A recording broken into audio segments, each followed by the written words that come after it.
What's up, everybody? That time of the day, that time of the week, that time of the month.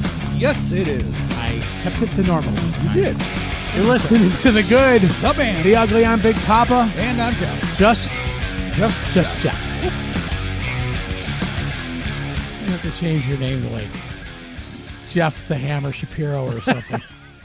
Yeah, okay. That'll happen. Hurt in a car? Call Jeff. Yeah. He's not going to represent you. No. He's just going to No, I'm not. help clean out your car and take your Yeah. plates for you. I'll take the plates off the car and That's turn them right. in the DMV for That's you. right. Hey, dude, there might be money in that. You're right. What's going on, man? No, not much. Weekend? No, today's Monday. Yeah, no. How was your weekend? It was Jackass? good. Jackass! I just watched Happy Gilmore today, too. Oh, even better. Yeah, or yesterday. Yeah. And yeah, Jackass. Jackass. Good. I went out and saw Ryder on Friday. How was it? It was good. Yeah. It was good. There was a lot of people there. As I would imagine. Yeah. And then, of course, Daryl was this politically correct person. Of course. And, Daryl kept saying, oh, yeah, if I talk the guys into it, I'll have you come up and sing a song. So I peeked at his set list backstage, and I saw they were doing Have a Drink on Me by AC/DC. Which, I might add, is one song that JT absolutely hates. Oh, hates it. With But a passion. But they played it very well. Yeah. He started, it was like whiskey, gin, and brandy, and that's all that he got out. He almost finished the first verse, and I just jumped up on stage, went up and ripped this microphone out of his hand, sang the rest of the song. Of course, he was like, acting like he acknowledged like he normally does. And then when I got done singing, and everybody was, having their applause because, I'm fucking awesome. When I got done, I looked at him. I says, "And you owe me for that song, so at least $3." And so he reaches out. He goes, "All I got's a $5," and he holds it up like this. And Okay. I took it, and the whole band started laughing. And You got a 5? That's great. I looked at Ricky. I was like, "That's how that was supposed to be sung." So just to be my typical dick self. Mm-hmm. But anyways, would you do anything? Nah. Went to dinner at this new...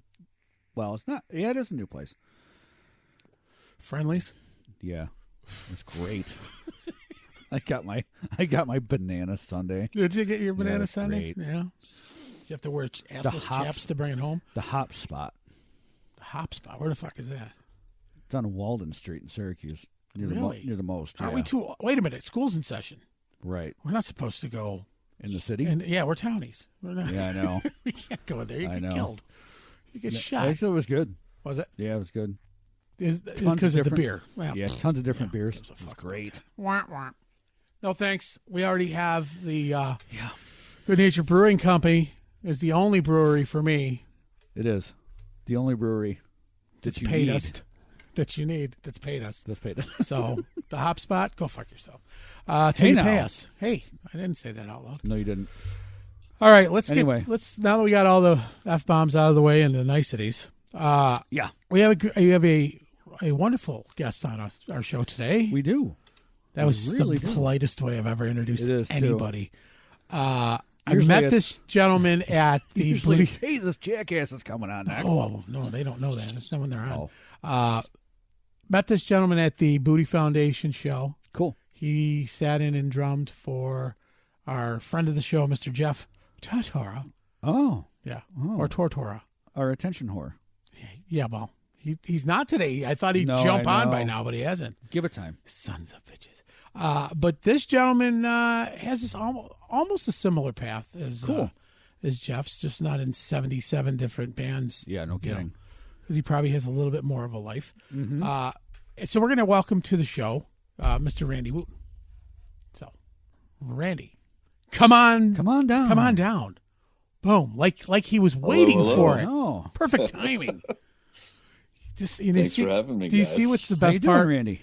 He's Prompt. horizontal. I know. Came in horizontal with an earpiece. He's the only person to really follow directions. Yep. So, welcome. We appreciate you being here. Yeah. Well, thanks for having me. I'm happy to be here. So you are That's great. in Boston right now. I am in Boston. Yes. Okay. Boston. Okay. Gonna have a party in the yard. Jesus. I had to. Jeff's gonna by the time this is over, you guys will exchange numbers and I'll have you sending him some beer because he loves all that. I do. New England IPA stuff. I do. We got a lot of great beers, sir. Yes, you do. You do. Somebody should get them all and throw them in the harbor. And that's the tea party. Well, let's just modernize it a little bit. All right. You know, I mean, geez, beer party. That's getting old. You need something else to be known for. Yeah, right. The Boston Beer Party. Boston Beer Party. Yeah, come and get a smash burger from the. Right. Yeah. So how long have you been in Boston? I've been here since 1992, right out of high school. Oh, that's right, too, because you went to school there. Yep, I went to music school here, New England Conservatory of Music. Oh. And yeah, I've been here ever since. That's like the skinny atlas of music. Toy. Oh, hello. Hello, Fluffy. I went to the conservatory. Hello, Muffy. Muffy, I'm playing drums in a band. Sorry. Well, whenever you say you go to music school in Boston, everyone just assumes you go to Berkeley. Right. Right. Yeah, you're right. I'm trying to represent my alma mater. So New England Conservatory of Music. Yes. Didn't John Malia go to that school? Do you know? And I think he's a professor there now. Professor John Malia. I don't know. It's not ringing a bell. So John Malia was a guitar player in Sacred Death. Remember Sacred Death back in the early 90s? Real heavy. And Jeff played with Sacred Death before he was with the Booty Foundation, or maybe at the same time. Oh, okay. So John, I believe now is a professor teaching music. I don't know what his area of study is, but went from this fucking heavy, just raw guitar to like right.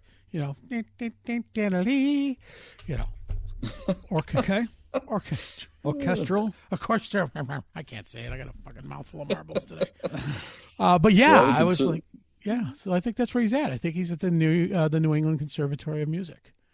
Nice, not nice. Berkeley. Well, it's a great school. I had a good. I was for the jazz department there, but there's, of course, it's known for classical training as well. But the jazz program was great. Great when I was there. Great teachers.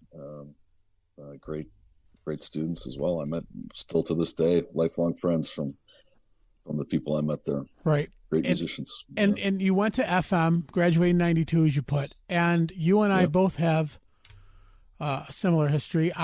One of my instructors when I was in percussion was Herb Flower. Herb Flower. I was in CNS and the best. Great guy. The best. Great instructor. Yes, he changed my whole path of drumming for sure. Yeah, but he joined the Blue Man Group. What have you done? I am part of the Blue Balls Foundation. Oh, Blue Balls Foundation. Very good. Yes. I'll show you later. No, right on your forehead. I'm good.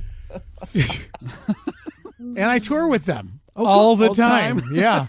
The Blue Balls group. We were in Vancouver. Nice. Last week we were in Florida, Portland. right? We were in Florida. Yeah. The Blue Balls group. Nice tour. Thanks for bringing that up, Jeff. No problem. Okay. I'll have to remember that. So Herb was a great instructor. Taught a lot of discipline, and there was no shenanigans going on when he was at the helm. Yeah. I think it was my freshman year at FM with my band director, Norm Buskey.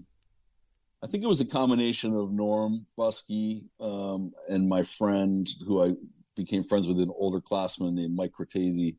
We're both studying with Herb Flower, and they both said, if you really want to be serious about drumming, you should reach out to Herb. So, it was great. I went in and he straightened me out. It was great. Yeah. So you were taking private lessons. So he didn't work for the school district then. I thought he did work for the school district. I was just private lessons. Okay. But I worked with his wife, Carol Flower, was also involved with the music program at FM. So I did some stuff with her there. And she's vocalist, isn't she? Pianist. Amazing pianist. That's right.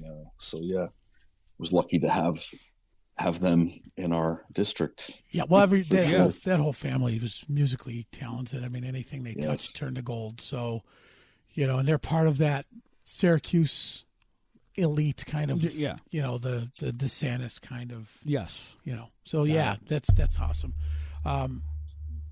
Yeah, I always wanted to play piano, but I never. Did you study classical with Herb too, or were you just doing drum set? Well, he was with the school district, so he was doing the lessons, and he was also teaching drumline.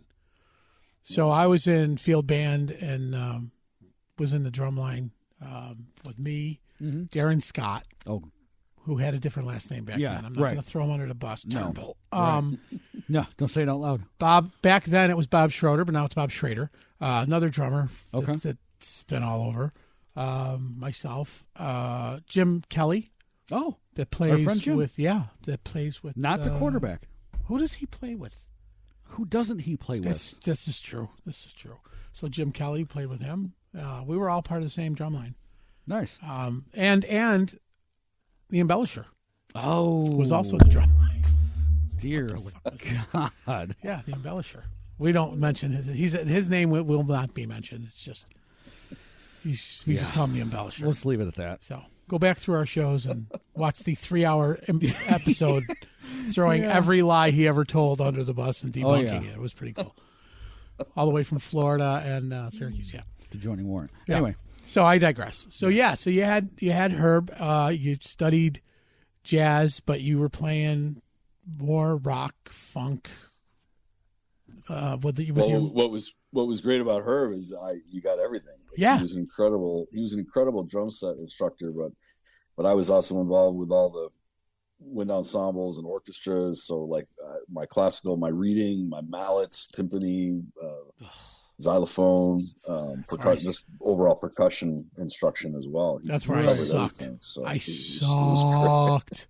Sucked at marimba, sucked at the bells and the xylophone because you had to do all of that. Right. I was in jazz band, so I got to actually sit with the kit, played the timpanis in the orchestra, did this. We all switched up and stuff. But yeah, the jazz band, I loved it because he really,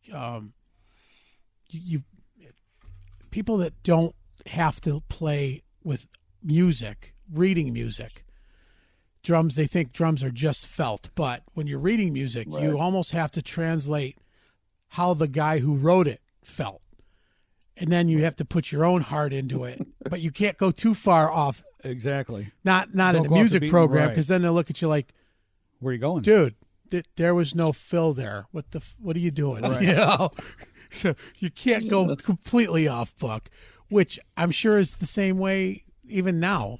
You've played those blue band group songs for so long, and I'm sure they switch it up every now and then. But it gets in your bones. You make it your own, and but you can't do it too much. So when you get down and you're sitting playing with a band, and says nobody's like, I don't give a fuck. Right. I don't care what you do. Go for it. You're like, holy shit. I've got full reign, That's got to be right. You're like a free range chicken. Yep. Just being able to run around and peck wherever you want. Lay your eggs anywhere. That's right. Yeah, but Herb was. I mean, I felt so lucky. In Manlius, at FM, we had so much music. We had wind ensemble, jazz ensemble, full orchestra. Yeah. We had a vocal jazz ensemble. We had chorale. And then we had a showboat, which is a talent show every year. We would do a musical every year. And I was involved with all of that. And the Syracuse Symphony Youth Orchestra, I was doing my junior and senior year, I believe. And Onondaga County Civic Orchestra, I was doing that as well. Oh, wow. And then after my senior year, I played with the Stan Colella rec band. Right. That was an awesome experience. So working with Stan. So yeah, it was great. I mean, all that experience, and then going to music school in Boston. I was strictly a jazz major. That's all I studied. But talking with fellow, students about their experience in high school and music, I was just, wow, I was really lucky to have so much opportunity to play so much music. Right, right. So, and then you started a local band when you were in Boston in college, didn't you? Yeah, I was my sophomore year, or towards the end of my freshman year, or beginning of my sophomore year, we started a band called the Daddies, which was kind of in the realm of the Booty in some way. The Booty Foundation. It was a funk band. We had a female singer, horn section, and we would gig 4 nights a week, pretty much playing clubs, and that was kind of big in the 90s. That sort of retro funk 70s vibe, you know. Sure. So we did pretty well, and it was mainly a cover band. We started to write some originals, but the majority of the set was covers. But it was a blast. And that band morphed into another band called the Rocket Band. We met a singer-songwriter named Dan Rockets, who basically just our rhythm section moved with him and created a new project. For a while, we were doing both bands, but eventually the rock band kind of took over. And that was a great band. I mean, we had known each other, my friends. We were creating original music, and we were tapped into the scene, and that was a lot of fun. So you, good times. So you didn't cover Rocket Man?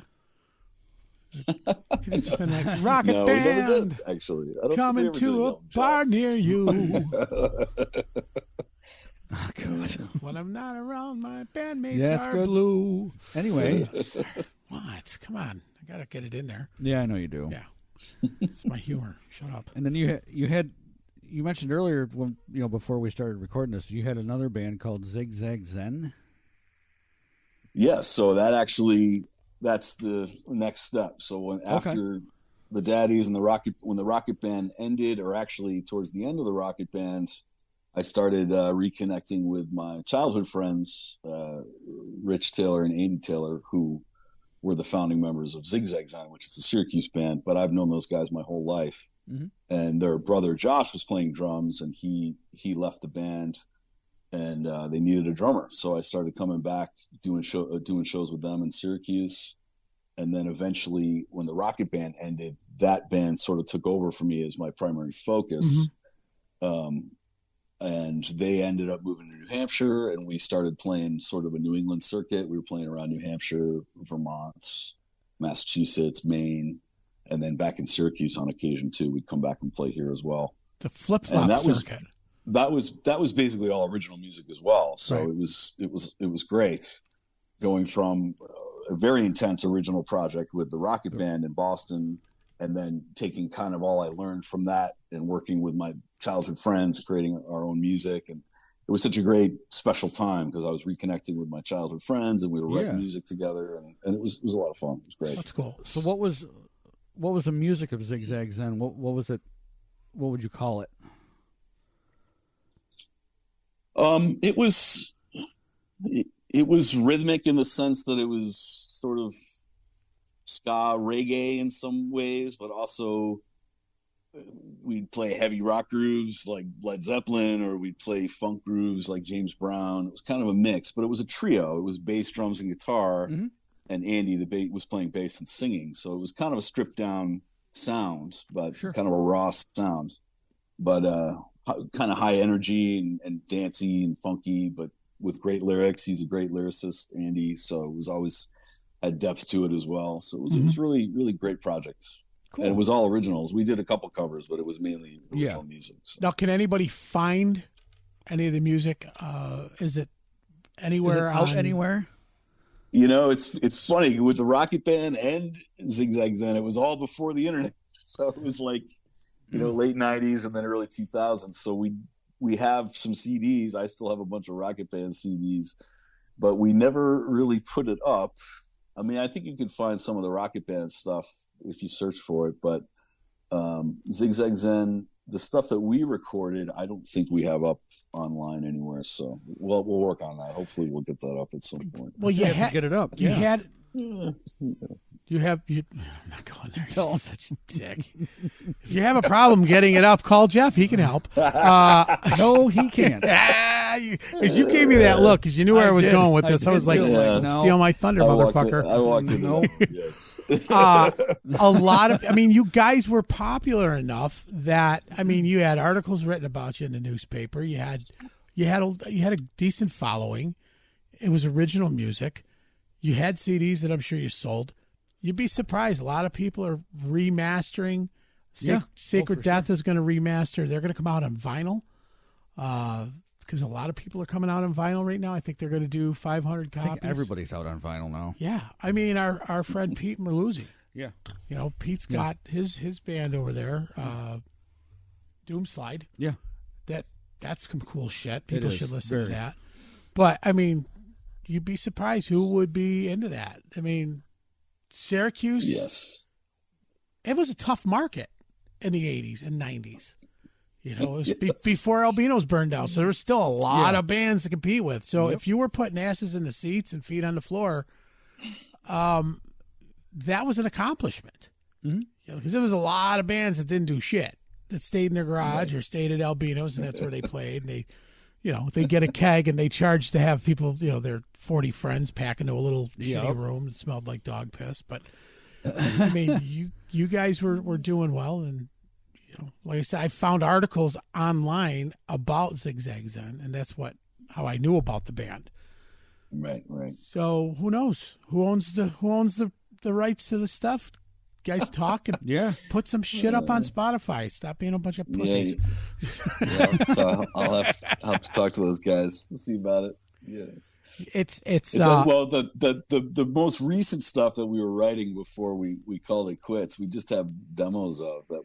I think we were hoping to go in and record. So, but I'm still, like I said, I still keep in touch with those guys. So maybe we'll do something eventually. And Andy in particular, I've been staying in touch with. So maybe we'll reimagine. You probably don't know anybody You probably don't know anybody in the music biz in Boston that has a recording studio or anything. I mean, you've only been doing this for as a good friend right down the street. Exactly. I'm sure Joe Perry would let you in his house.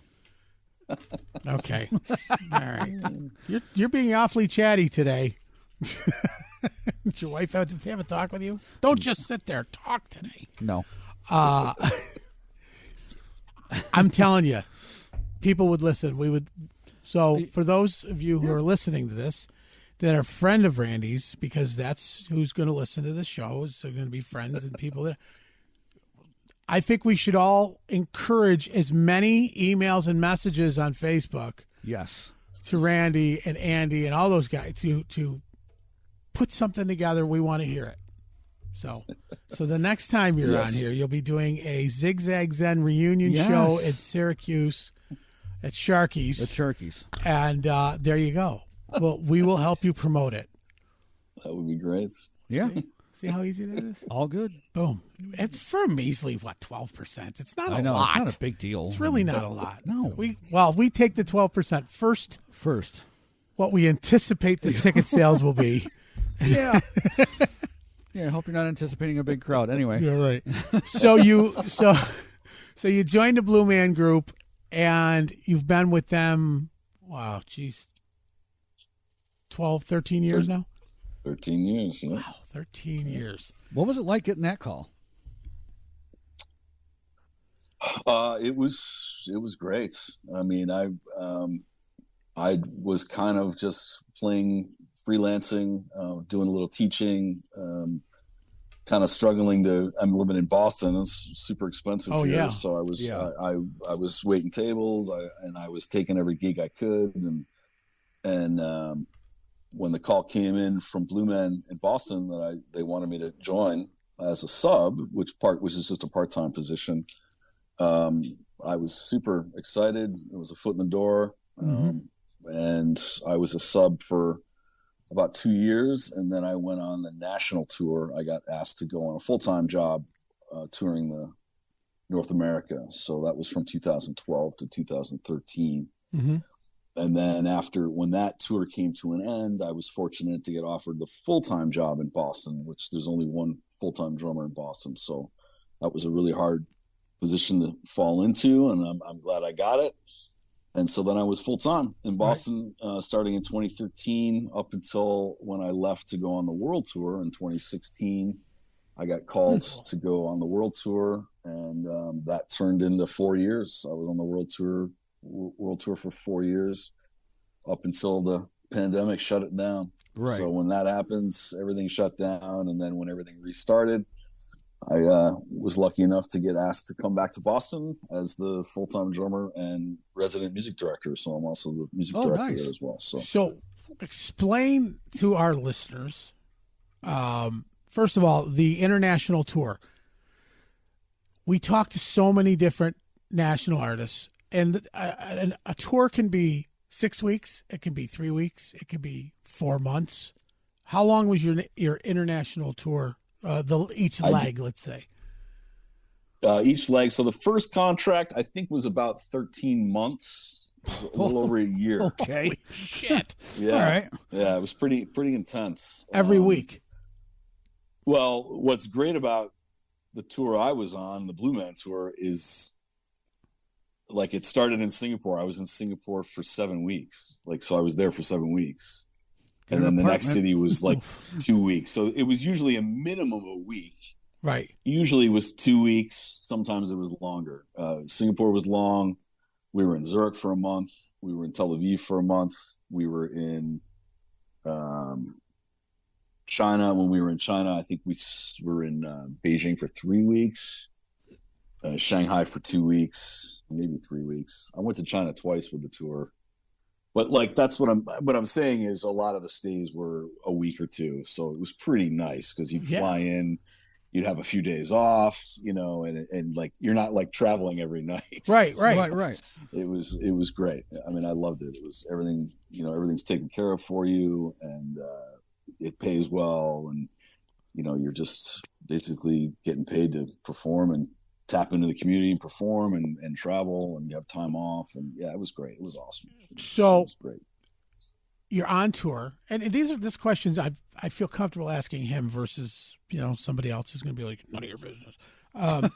So you're on tour and you're like, everything's taken care of. So are they feeding you, or are they just saying, here's your paycheck, just like you're at home, you take care of your meals, you take care of, they I mean, you got a stipend every week for food. Mm-hmm. So you would be responsible for it wasn't like it was catered every night. No, you'd be responsible for your food. But like on openings, they provide food, and usually there'd be an opening party. Like the first night we were there, we'd have an opening party with drinks and stuff, and so it was run pretty well. And is it a different show than? Do you have to prepare, or is it the same show that you've been doing the whole time? Or so when we teched it in Singapore, the reason we were in Singapore for 7 weeks is the first month was a tech, because it was a brand new show. It incorporated a lot of familiar elements in Blue Man, so I knew most of the show, but I was also adding that second drummer. The world tour has 2 drummers, and Boston were only 1. So but I had done that role when I did the national tour in 2012. So I kind of was familiar with it. So you get training materials, and there were some new pieces that needed to be teched.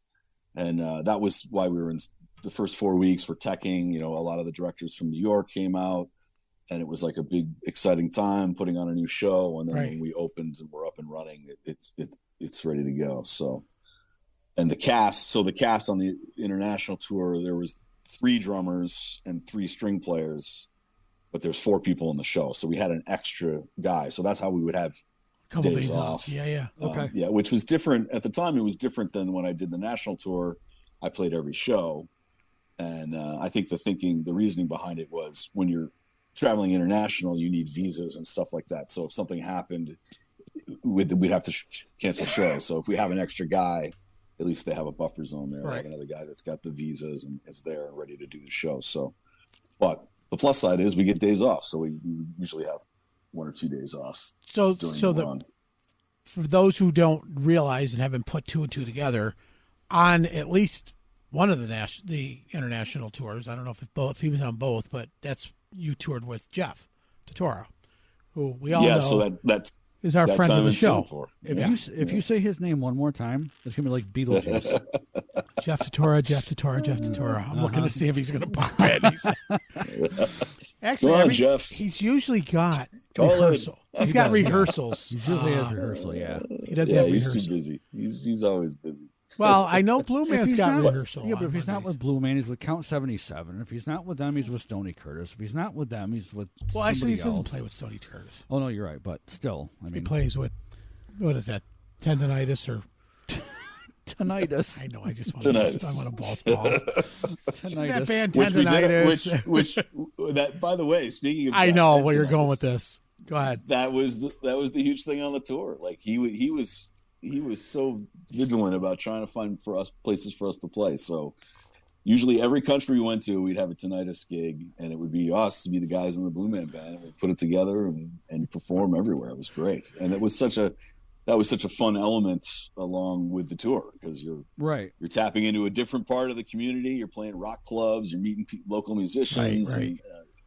And, in conjunction with playing Blue Man. So it was great. Here's what I always wondered. Here we go. And I didn't ask Jeff this. Oh, So let's say I'm on a business trip, and I'm on a business trip that the company in my business, the company pays for my airfare, they pay for my hotel, they pay for my food when I'm out there, and I start booking my band in all these places while I'm on tour on their dime and making money. Did they ever say, "Wait a minute, you're fucking us over on this one"? But not really fucking over, but. No. On the never contrary, affected it was encouraged. That's awesome. that's even better. That's though. so cool. The company manager. It was like a bonding thing for the cast and crew. Like, tonight this is playing. We'll all go and support. And we didn't. I don't think we ever even got paid. It wasn't a money thing. The tinnitus stuff on the side, I don't think we ever got paid. If we did, it was very little. Johnny Peluso took that just money. It's all Johnny Peluso grabbed that kid. Way to go, Johnny strikes again. Yep. Boy. See, Jeff did learn from Johnny. He did. No, that's actually very cool. It is. So because Jeff would sing, he wouldn't even drum in tonight. Yeah, so you drummed. He would just sing. Yeah. I would drum, and the other drum, because there was three of us. Jeff would sing, and it was me and then another drummer. We'd trade off songs, and sometimes I'd play piano on some of the pieces if that was an option. That's cool. It was a great side hustle with the tour. Sure, it was awesome. Tinnitus World Tour, and people in the city the week before, people are like, "Who's going to be here on Friday? Who's that?" And then you leave, and they're like, I don't know who they were, but they were freaking great. They're huge in Japan. Yeah, exactly. Well, everybody's huge in Japan. You're right. Don't go there. Godzilla. I've always wondered how if you guys ever got your balls busted for doing it, but knowing that it was encouraged makes it even that much more cool. What was your favorite country to be in?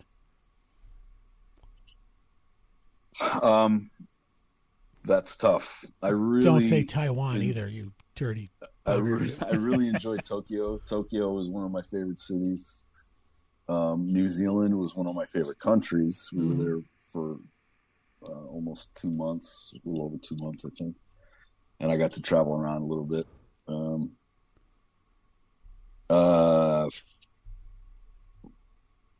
I spent, when I was over there, when the tour had to ship the set, we'd have time off. So I took advantage of that as well. And I did a lot of traveling. I went to Vietnam about 6 times. I went to Thailand. I went to Cambodia. I traveled around Europe. When we were in Europe, I would stay and just, travel around during my breaks. It's all these everywhere I went, I found something I loved. I mean, there wasn't a country that I didn't enjoy. It was really just a constant stream of new experiences, and I love to check out the food and the culture and the sights, and it was just nonstop. I'm still processing it. I mean, it was 4 years of just constant exploration and Randy, travel. you can't pack your trap case with fake Louis Vuitton purses. I'm sorry. Stop buying shit when you're in those countries. Yeah, and who is this kid that just jumped out of your bass drum cabinet? I don't know. What do you mean you have a new drum tech? It's his roadie. It's his roadie. I pay him 11 cents a week. This is awesome. He's here to polish my shoes. 11 cents an hour. The best knockoffs were in China. I got some good quality knockoffs. Okay. In China. There you go. There you go. Let us know when you're on tour again. That's why his girlfriend's happy. Yeah, right. So China was great. China was great too. I spent a lot of time in China, and it was such an amazing place. Very different, but incredibly incredibly interesting for sure. And the food is great. I mean, I love food, so everywhere I went, food was incredible. They have a lot of Chinese restaurants over there, I heard. Yeah, a lot. They're just called restaurants. Nothing like here. It's like when you go to France, you don't order French fries. You just order fries. No. Yeah, I want some fries. Fries. It's just I'd like a loaf of bread. French bread? No, American bread. Just bread. I know that a lot of friends of mine have been in Australia and in New Zealand said that in the whole world, they seem to appreciate Americans more than anybody. So I don't know if that's true or not, but in New Zealand, there's like nobody there. Well, yeah, no, there's so much space. No, I mean, no, there really is hardly anybody there. I mean, but I mean, you just drive and you're just like, wow, there's nothing around here. It's amazing. Did they even have power?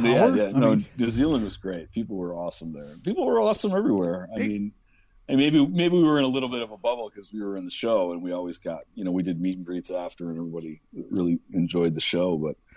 But yeah, I really can't say a bad thing about any country that I went to, and I went to a lot. I mean, that's something. Forgive me for interrupting you. That's something I wanted to know, though. Like, I've never said that phrase, by the way.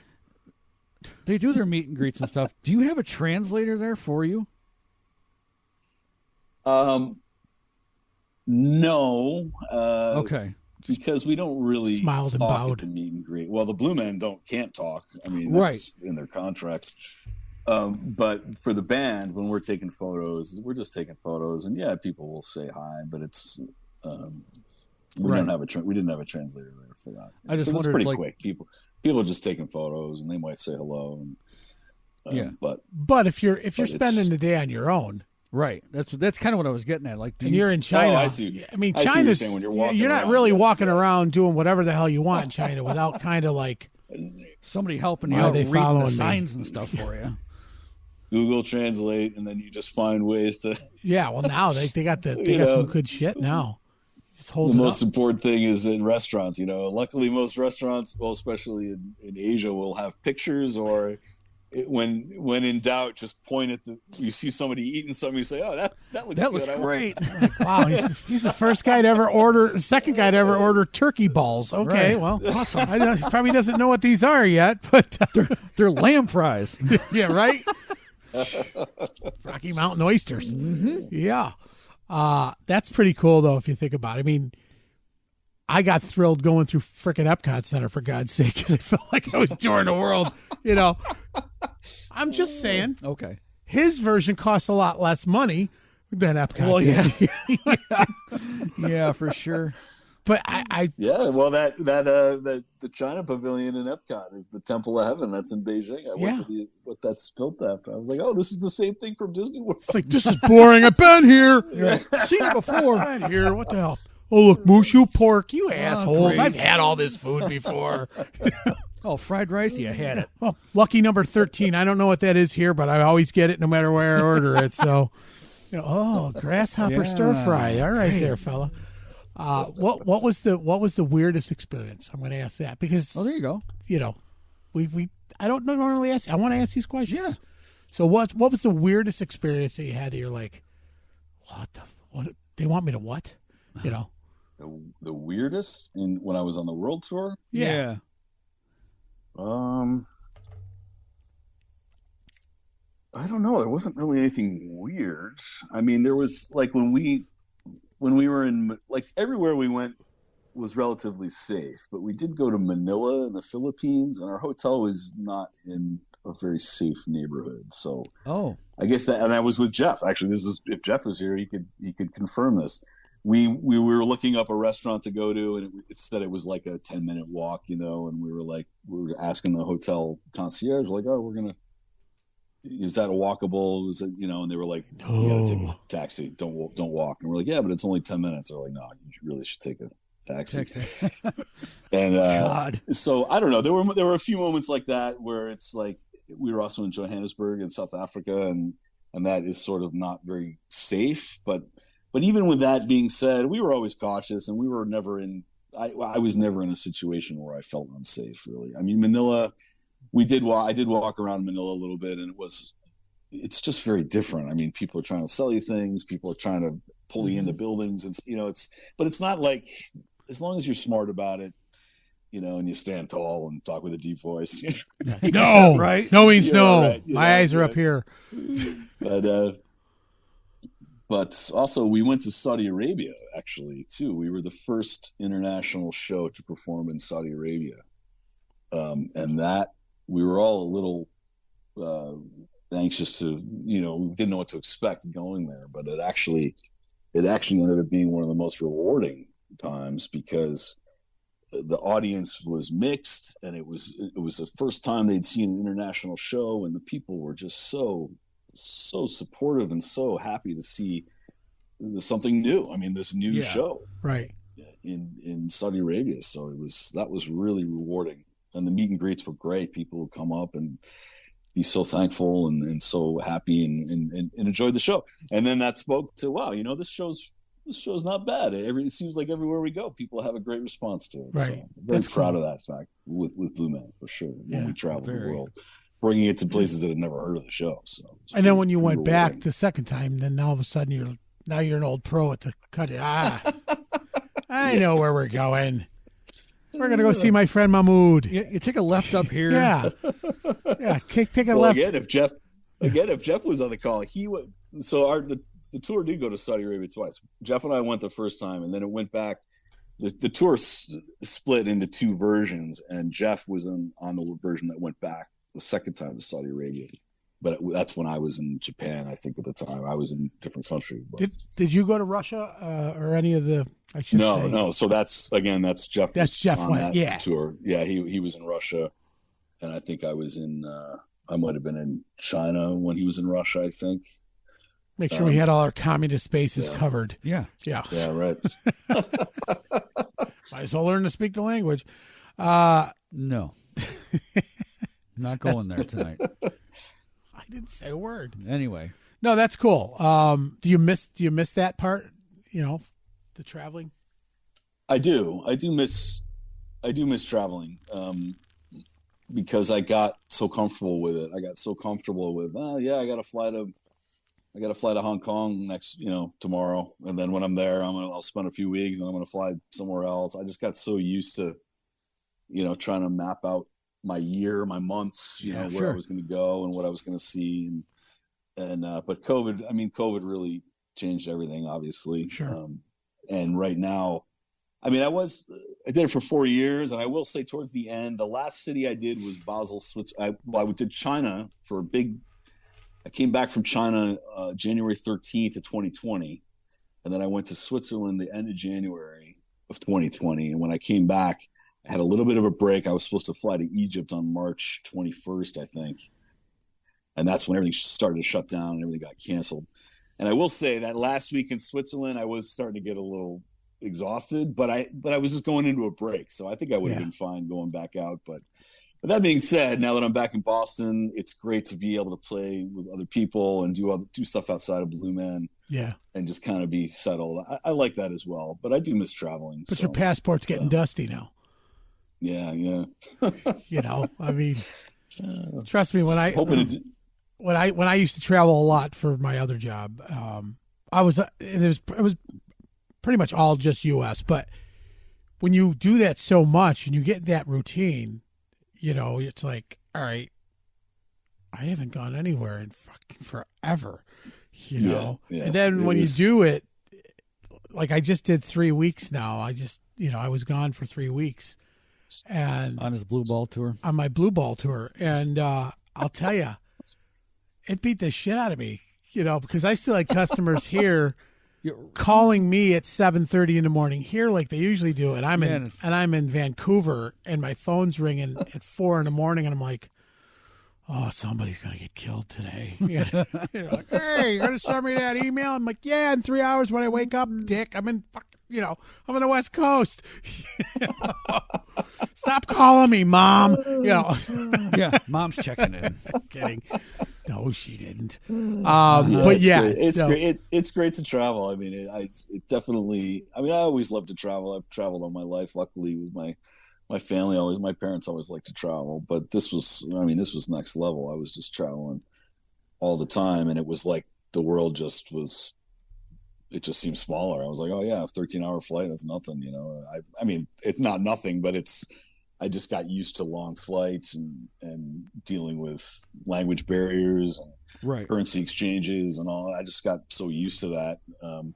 And then it all stopped. And so, yeah, I do kind of miss the adventure of that. You know, it was always. I still got a bunch of money from the last time we were in Egypt. Damn it! I couldn't imagine. I do have an envelope full of currencies, like just leftovers that I had from all these different countries, and and I used to have 2 passports, and I have all these business cards from people I met. It's like a James Bond suitcase, you know? Right? All my stuff in it, you know. It's like one of those things where they open their wallet and the whole thing just falls out, but only his is not pictures, it's business cards. I got all these prepaid calling cards. Right. What am I going to do with this? I still got a coupon from that restaurant. I know. I should go back. 11 cents off. That's half the meal. Yeah. That is funny. I'll tell you, I envy you. I would love to have had the opportunity to do stuff like that throughout life. But I can't imagine a 13-hour flight, though. Oh, God, yes. Yes? Or? I can. Can the imagine longest it? flight I did was 15 and a half hours. It was to New Zealand. Yeah, that's and the opposite side of the you world. watch. Right. I mean, you watch like 4 movies and take a nap, and then you still got 8 hours. It's like, what's going right? on, Oh my God! Are you in? Yeah, it's like. Are you in coach, way in the back, or do you get to sit up in front? Usually I was in coach. I use my air miles with my credit card. So I was, sometimes if I had enough, I would swap it for a first class. The best was I think one of the last flights I took back from Vietnam. I flew first class or business class, and it was great. I was like, wow, this is such a difference. Being able to lay down, you know. But then again, 10 hours into it, you're still like, I'm still on a plane. This is you're eating better food rather than catering to those 7 peanuts that just become your meal. Yeah. And he's looking at the back of the plane going, later, losers, I'm up here. They're like, yeah, only for the first leg, jerk. Right, yeah. No, you don't even see the back of the plane. You walk in the front door, you get your own little place, and you never see, you just feel like you're in a little. And they're all walking by you. Cocoon, you know? You're like, hey, I upgraded. How you doing? It was great. It was really nice, but it's like that, you know. And I use my miles, so then you pay tax, so it cost me like $10. It's like, this is even great. better. It cost me like 10. Hang on. Oh, jeez. So I'm going to jump over you. Go ahead, do that, because I'm in the middle of doing something. I can see that. So with all this traveling and stuff, and everybody you've traveled with and toured with and what have you, who has been like your fanboy moment? And I hate the word, but like, who have you met that you're like, holy cow, I'm standing in front of, Paul McCartney or whatever?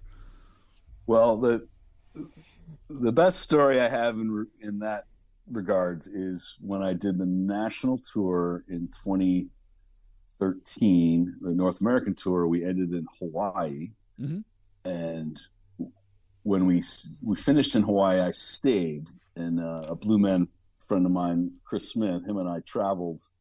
We ended up in Maui for the last day before flying back to the States, and we happened to be driving by, and we saw Steven Tyler standing in a field. And so we stopped. Sure, it was him. Yeah, well, that's what I said, because I was like, oh, I think that's a scarecrow. I think that's Aunt Beatrice. Yeah, that's my grandmother. Yeah, it was. I kind of did a double take, and I was like, I think that was Steven Tyler. Because, well, what kind of gave it away is as we're driving, like, there's this beautiful ocean scenery, and then there's just a field. And there were like people taking pictures of the field. And I'm like, why are they taking pictures this way and not that way? And then I was like, I think that's Steven Tyler over there. And so we stopped and we walked over and we introduced ourselves as being from Blue Man Group. And he was like, oh, Blue Man, I love Blue Man, because he's from Boston. And, yeah, right. And he used to rehearse at the theater that we're in currently, the Charles Playhouse. And he invited us in, and we ended up talking to him for about a half an hour, and just. Oh, that's cool. it was really great. We talked about his days in Boston and rehearsing at the Charles Playhouse, and just about touring in general. And it's a long story, which I usually tell people, and it's a great story. But he was so gracious. I think the person that you're really the most excited to have met throughout your whole career happens to be Jeff Turturro. Look who's here. Of course. I've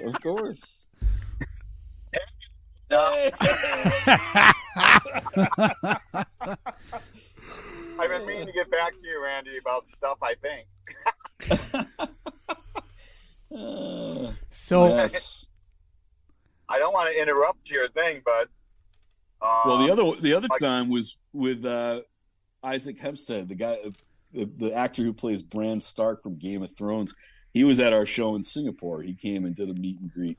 Oh, very cool. That's more show directs. Yeah, I guess they were promoting something. They were promoting a new thing for Game of Thrones in Singapore, and he was there, and he came to the show. And Jeff was there for that. We were both together for that one. We were just talking a whole bunch of international stories, Jeff, and learning how well Tinnitus did in all the countries on your world tour. Yeah, those are some of the most exciting shows. And they asked if it was discouraged from our managers, and I said no, it was encouraged. Remember, we were encouraged to. At the time, Marcus Miller, the head of the whole thing, was like, "Please use Blue Man as much as possible." Okay. Joey, tour manager, made tonight a shirt. Yeah. Yep. That's awesome. He had all the, all his groupies. You don't have a Tinnitus shirt, do you? No, I don't either. Randy, do you have a Tinnitus shirt, Randy? No, there's only one made, and it was given to Jeff. That's There's awesome. only one. But Randy has a giant poster. That's right. I took the giant poster from Beijing, and I took the giant poster from Qatar. I should have fucking bought that. Now that my house is actually finally clean, I'm ready to hang it up. So send it my way. Maybe one of these days I'll surprise you with it. That was my reason for taking it, because I knew that you wouldn't make it home if you took it. There's no way it would have made back to Vegas if you had took it. I was like, I'll take it. I'm responsible. I'll get it home. Yeah. Oh, great. Now I missed my turn. Jeez, I thought that driving that new Porsche, whatever sport utility you're probably driving, had auto drive. Yeah, my 05 Honda Element that I'll never get rid of. Like, yeah, I could buy do I want to buy a fancy sports car? Nah. No, I got a pool I got to pay to clean. I'm going old school. Got to buy chlorine for the pool. I drained mine just like a couple weeks ago. So did you really? You haven't? Yeah, 'cause I never used it once a year. You having Tony Hawk over, or Huh? you gonna have Tony Hawk over to skate the pool? Actually, my friend that's staying with me for a bit now used to actually book Tony Hawk because he was into that shit. So yeah, it's funny you just mentioned that. So maybe. Of course. I don't. Maybe. Is there anyone we can't mention that Jeff doesn't know? I'm listening. I'm listening. JJ Walker? I'm in a band with him. Yeah. Okay. You listen. You just can't ask him to say dynamite because it costs you $1,000. Yeah. Manuel Lewis, the little black kid. Yeah, I'm in a band with him. Okay. Have him come to the next booty show. That's right. Oh, that's funny. It. That's funny. I'm glad you jumped on here because I wanted to surprise Randy with your presence. Yeah, but I see red lights. Is there a cop pulling you over? Or are you at the old strip? Huh? I said I see. Wait, so before I go, you guys gotta give Randy the money to give me one of those tinnitus posters. So yeah, well, I figured since all the money you got paid in all those different countries and none of the band knew that you were getting paid at all those gigs, I mean, you could Yeah, for it. we never got paid for those tinnitus gigs, did we, Yeah. JT? I don't think we did. Yeah. Yeah, he called you JT. Oh my God. Yeah. No, some of them we did. Remember? Yeah. Remember there were a few. Yeah. What'd you Yeah, all right. What'd they give you for it? Yeah, from zero. Come this way, Yeah. sir. Come this way. Yeah. Uh-huh. A few $100. What was the most we got? Nice rub and tug. So, hey, now. Sorry. 4 rubles and a chicken.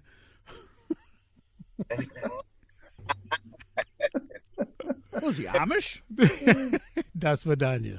You must be Jeff. That's right. We have to speak about payment. You'll take my wife. No, I won't. She's got hair in her armpits. Never mind. Anyway. There's a lot of classic moments. I remember I left actually Randy's equipment in an Italian cafe before in Italy, wasn't it? Oh yeah, that was in Milan. Oh. Yeah. He My says GoPro it so or something? nonchalant. The GoPro. That was in- Yeah, one of the only times Randy got annoyed with me. The only time. Yes. I don't see that only- happening. Yeah. Well, when I left when he purposely told me to bring his GoPro and stuff, and also I'm like, oops, I left it in an Italian cafe somewhere. But the guy was still there the next day. They're like, we got it. And they're all excited. So we got it the next day. So, Yes. That's cool. That was Jeff has a lucky charm. Whenever something like that would happen, it always would work out, with the exception of your phone in Singapore, which you never got back. But that was the only time. Right. Always work out. Get my house broken into and robbed. All they stole was a $5 alarm clock. No, your house was so messy. The burglars are like, fuck, somebody's already been here. Right. What happened? Well, my girlfriend at the time was there, and the cops were, security was there, whatever. Like, oh man, they ransacked the place, and she was laughing, kind of. I was like, no, this is how we left it. So they thought No. This is how I left it.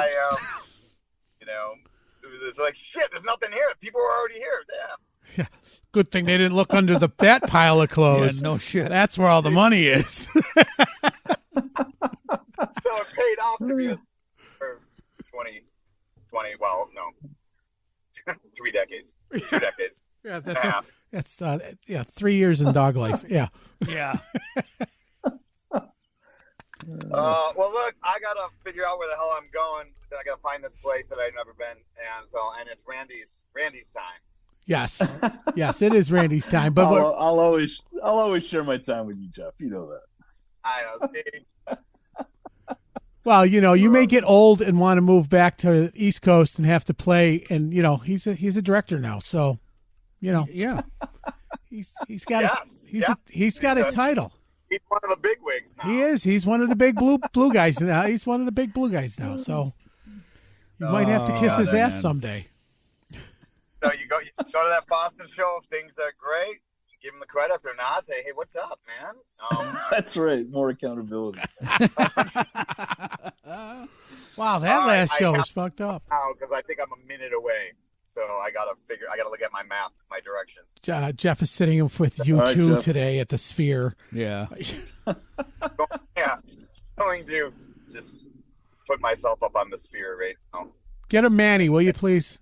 You need a new Manny. You're still chipped from the Halloween show. Oh, I'm still chipped. Yeah. You Jeez. got to get a new Manny. Yeah. They're like, oh, there's like just 7 layers on top of from 1980. Oh shit! I just missed where I was supposed to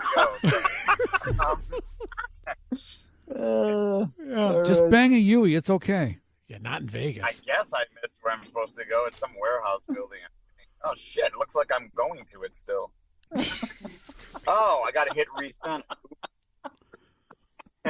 Yeah, get off the phone. All right. All right, Okay. Jeff. Bye. I'll talk to you Hey. soon. All right. Love you, brother. Hey. Bye. We'll see you guys. Later, brother. All right. See you, Jeff. Bye, Jeff. See? I texted him earlier, and he texted me. He's like, I'm driving. I got to get in. I got 5 minutes. I'm like, well, here's the code. While we're doing it, I'm sitting there trying to send it to him. So I know he'd be pissed if he didn't come out and say hello to you. So yes, well, that was great. Good. So it's my turn now. Most embarrassing moment other than losing your GoPro in Milan because of Jeff. Yes. I totally forgot all about that. I'm surprised he even remembered that. I guess he was afraid, but I totally forgot about that until he brought it up. There you go. He's got a memory like no other. Oh, he does too. But it's funny. Things like that with Jeff would happen frequently on tour, where something would get misplaced, or I'd be freaking out, and then it always worked out for him. I was like, man, things always work out for you. It's great. He's like Seinfeld. So yeah, right. Look, I always even out. You always evened out. Yeah. Yeah. I'm more like Kramer. Something always gets effed. Yep. Yeah. So I used effed. I said effed. You did. I said fuck 77 times on this show. I know. And you go effed. Yeah. Shut up. So you're not getting out of that question. So spit it out, Randy. Yeah. All right. Let's see. What was it again? Most embarrassing moment. Yeah. Embarrassing moment. Well, this will be one that involves Jeff. I think it was a tinnitus gig in Beijing, and we were playing "Broken" by Pantera, and I dropped a beat or messed something up, and just the stare he gave me because he knew that I'd messed it up. I felt so embarrassed. I was like, "Oh no, Jeff, I'm going to get the wrath of Jeff here." So yeah, that was probably, but it was a small club in Beijing. It wasn't anything major, but I was still disappointed in myself that I messed up. It's understandable. I messed that part up. Well, especially when you have a drummer as the singer. Yeah. Yes. I was the hardest. We went through so many drummers because I was such a dick. Because of this asshole right here. Because I'd be like, I turn around, I'm like, hit the fucking drums, stop hitting it like a girl, you pussy. I'd start screaming. What are you playing with, 2 twigs? Oh yeah, well, yeah. You don't go play anthem rock songs like Warrant and Tesla and shit with 2A drumsticks. You know what I'm saying? 2 A's. That's like hitting it with a fucking screwdriver. I'm like, what the hell did you bring those for? And luckily, I always had. It was a small club. You wanted to play light. Yeah, bullshit. I had like 2 B's in my gig bag always, just to have them in case he said, "Hey, you play." So I remember I got me like, use these, heavy. Yeah, shut up. I do remember. Yeah, he didn't laugh. That was his last show. It was. I did scream at him. You did. If you don't hit the drums, you won't be here tomorrow. And he wasn't. He wasn't. Weird. But so yeah, being a drummer and singing, and you turn around and you know what the drummer should be doing. But there's a lot of times you're empathetic too. Yeah. That you're like, dude, have you ever been empathetic? No. I've shown empathy. Yeah. I don't give a shit if there's you're supposed to hit the bell of the ride and you're hitting. I don't care. Play your own spin on it.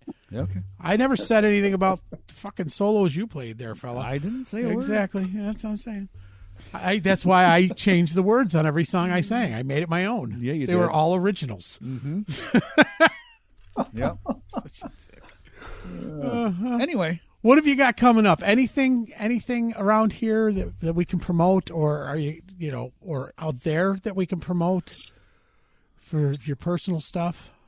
Well, I'm pretty much Blue Man all the time. I play with a jazz group every Wednesday at a club called the Lily Pad in Inman Square in Cambridge. It's called the Gil Aaron Trio. Gil is a pianist and a songwriter, but it's a lot of improv, original music, but it's in the jazz realm. Cool.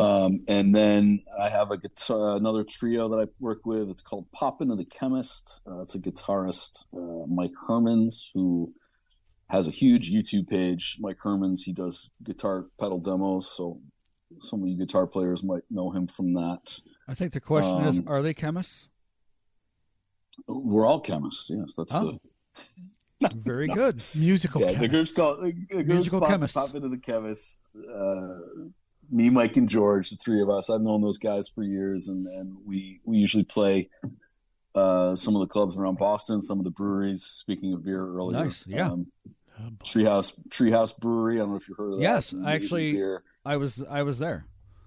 Oh, really? I've been to Nice. that one. Yes. Nice. We usually play out the one in Charlton, Mass. It's about an hour from Boston, but it's always a blast to play out there.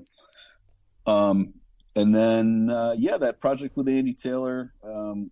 We recorded one song just recently, and hopefully we're going to do some more. And that's actually with Mike and George from Pop Into the Chemist. So it's the three of us with Andy. So you might see some stuff down the line. If you really want to check me out, I guess Instagram, Randy Wooten, or Facebook. That's pretty much all I have right now. I'm in the process of developing a website and a YouTube presence. I'm going to start doing some drum videos hopefully soon.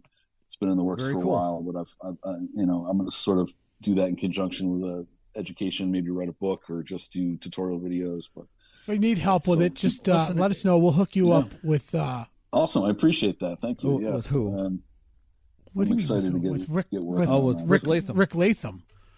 Oh, yeah. Rick Latham's written probably 2 books that you used in high school. I know I did. And Kevin Dean is still using those books to teach in his Yes. class. So Yep. when Rick was on the show, he was like, "Yeah, I'll come and do a clinic. What do you want?" So Oh, awesome. Yeah. Awesome. yeah. Well, I also forgot to mention, which we haven't touched on yet, is after my conservatory days, I studied with Gary Chafee. I studied with Gary. He's now a good friend of mine. I still have dinner with him every month, and we talk all the time. And I studied with him for years. He's so going to get him on the show. Yeah, Is he? maybe. Yeah, that's you have been now tasked Maybe. with getting him on the show.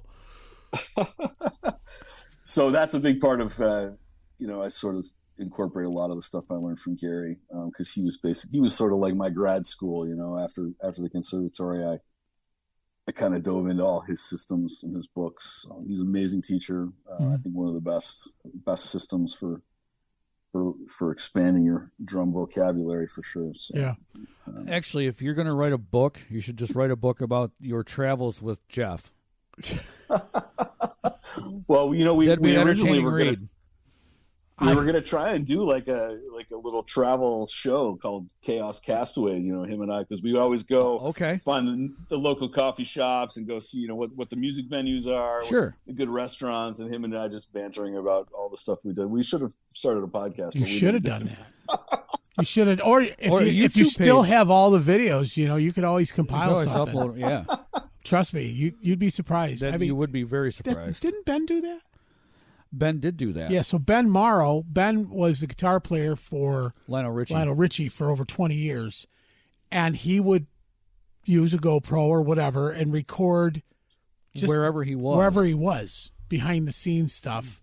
And we're trying to get Ben as a regular on the show because I every time we turn around, our paths are crossing. Yes. I ran into him at the airport in Detroit last week, and so we're gonna have him on the show called "Where You Been, Ben?"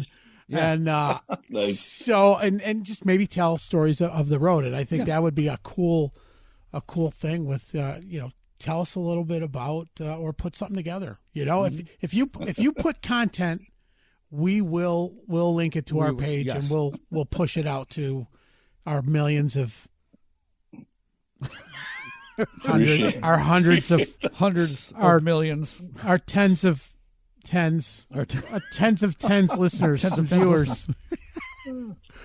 We just tell them, Jeff and I. If Jeff and I could ever get the time to sit down and do something like that, we should. There you go. Yeah, absolutely. That would be cool. That would be fun. So I got to tell you, I loved having you on. Yes. I want to have you on again. Anytime you're going to be in this area, let us know. We're going to get some We will personal. come out and heckle you. Yeah, let us know when you want us to come and see a show in Boston. Be more than happy. Sure. You're more than welcome. Yeah, I want to sit in the presidential box. Oh, you want to end up like Lincoln? Yeah, well, that's not where that happened there, fella. I know. Just want to let you know. I am aware. Boston's not where I know that happened. I know. Well aware. I love, absolutely love Boston. One of my favorite cities in the country, just because the people are cool, the food is good, the history is phenomenal. The history is great. The beer is great. Your tunnels are fucking terrible.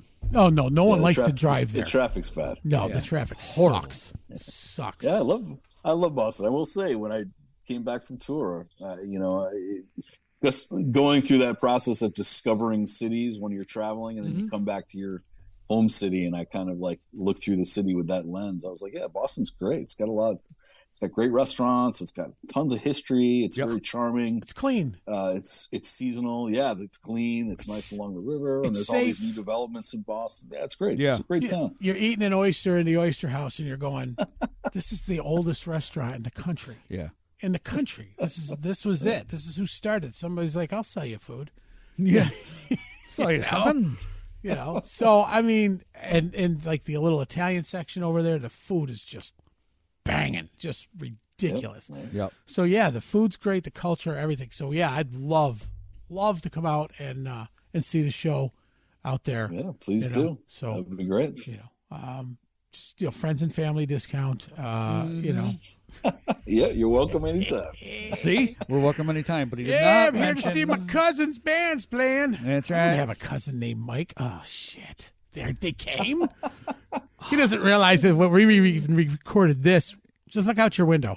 We're waving. Nice. The real us is waving right now. This is AI. That's right. Yeah. This is all AI. Yeah. God. On that note, the wheels have officially fallen off the bus. Shut up. I think this was a great great episode. And hopefully you had fun and you want to come back and do this again. I had a blast. Thank you so much for having me. Yeah. How often do you get back to Syracuse? It is a holiday week. My mom still lives there, so I try to get back every month or two. She's actually here though for Thanksgiving, but I'll probably come home I am coming home for Christmas for a couple days, and then I'll, probably usually I'll just pop home for a couple days, see my mom. We have a show. We have a show with Ben before Christmas, like the 23rd, I think. Well, it's not the 24th. No, I think it's the 23rd. I think it's at Sharky's. So if that's the case, come out and meet Ben. Well, I got Blue Man. I got to play Blue Man Christmas Eve, so I would drive home either late Christmas Eve or Christmas Slave Day drivers. For a couple days, yeah. Well, my choice. There you go. There you go. Well, I hope you're getting time and a half. Yeah, right? Well, Exactly. He'll remember to bring home a Blue Man poster we can hang on the wall back there. Here. Yeah, just sign it. Hey, just with you. We don't care about those other guys. I'll bring the tinnitus poster for you. Yes. We'll hang it up in here. Yes, we'll hang it up in here and take a picture of it. God. That'd be great. That would be freaking And I don't even awesome. care if he's got the original, we have a copy or whatever. I don't care. I don't care. Yeah, take a picture. I'm going to have our print shop make one. And I'm just going to hang a small version back here, right over ours. Yes. It'll be tinnitus. Oh, yeah. If you have that, unroll it and just take a picture of it. Yep. I'm going to have a small version like this made of it. And I'm going to have it hanging up and be like, yeah, he had it shrunk down. He sent it to us. Man. Yeah. Like, there it is. Hey, Jeff would appreciate that. Yes, he would. All right, my friend. Well, thank you so much for being on the show. Thank you. Anytime you have, it was a lot of fun. Anytime you have something to promote, let us know. Awesome. Great. Will do. Yeah, and send me links or whatever you want to send me. And we'll get them up. And we'll get it out. I'm going to I'll have you send me your personal deets to send you one of the Good, the Bad, and the Ugly t-shirts. Awesome. Jeff wears his religiously. I'm surprised it wasn't on this evening. Yes. The Femmes of Rock did say that was his favorite shirt. T-shirt. Yep. Now we know why. Yeah, we do. Yeah, a pile of it. The big pile. Yeah, we sent Nina one, didn't we? I don't know. I thought we did. I have no idea. Wait. I had the pleasure of sitting in with them last St. Patrick's Day in Rhode Island. Oh, did you really? Oh, really? Yeah. I played drums while Jeff came out and sang a tune. It was a blast. That's cool. Huh. You know what? That's a group of people you don't mind sitting in the back. Yeah. As a drummer. Yes. It was a lot of fun. I feel sorry for my drummer. because he doesn't have such a good sight. So does he. Or scenery, yeah. Anyways, I didn't say that. Randy, thank you so much, man. Yes. Hey, thank you both for having me. Yeah. We look forward to the next time you're in town. Let us know, and we'll go out and have a cocktail. Yeah. Sounds great. All right, Awesome. brother. Thank you so much. Happy Thanksgiving. Yes. Happy Thanksgiving. Happy holidays. Yeah. All right. Same to you. See you, man. Take care. Take care. You too. There you go, Jeff. There it is. It is. It's the show. It is we the can show. Roll right into the credits. We can. Yeah. Nope. There it Using is. the other one. We're using the J-Ro version. Nice. Thanks. You've been J-Ro. listening to the good, The Band. the ugly. I'm Big Papa. And I'm Jeff. That's still Randy. That's still Randy. And thank you so much. We want to thank Auk Medical Supply, Sharky's Event Center, DJ Life's a Beach, Good Nature Brewery, Uncle Jimmy's live local music with the new Love Life. The Print Shop Underground. Don't forget Toffee Break Toffee and Snarky Productions. we'll see you. Our next guest will be Mike Sterto from the Guess Who. Yep. So listen around, stick around, and Listen around. peace out. Yeah. Such a dick. Wow. Recording stopped.